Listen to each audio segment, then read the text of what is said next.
God created the world, and God created man, and he put man in the garden to keep the garden, and he gave the man a command, and he held that man to perfect, perpetual obedience to that command, and he promised him life if he kept it, and death if he didn't, and he didn't keep it. He ate.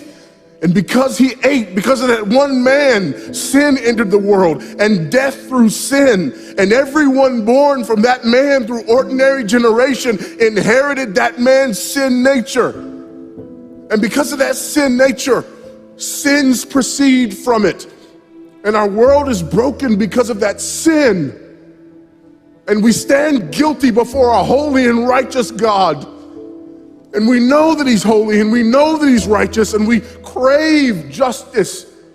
But the problem is that if God gives us justice, we all die. And so that God, in his goodness and in his mercy, sent forth his son, who was not born of ordinary generation, but was born of a virgin. Yes, the virgin birth matters. Why? Because if he's born of ordinary generation, he's born in sin. But because he's not born of ordinary generation, he's not born in sin. He's clean of sin. His record is clean, and he keeps his record clean. And he obeys God's law.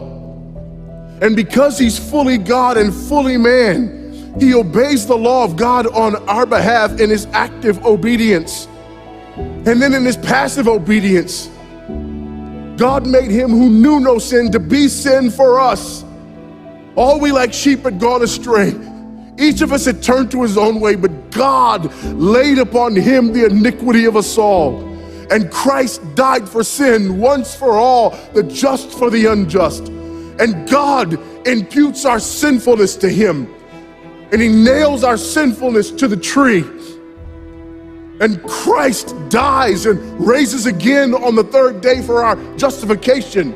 And there's another imputation. The righteousness of Christ is actually imputed to us so that God can be both just and the justifier of the one who places faith in Jesus Christ, so that all those who come to Christ may enter in, so that all those who place faith in Christ might be saved, but not only saved, but sanctified, because he's the firstborn of many brethren. We're justified and we're adopted into the family of God, and we're sanctified, and as his children we begin to bear the family resemblance, and we're further sanctified throughout this life by the very same gospel that saves us, until one day when it's all said and done, we're not just saved from the penalty of sin. We're not just saved from the power of sin, but one day we're glorified and saved from the very presence of sin. That's the gospel that we preach. That's the gospel that we need. And that's the gospel that's more than enough.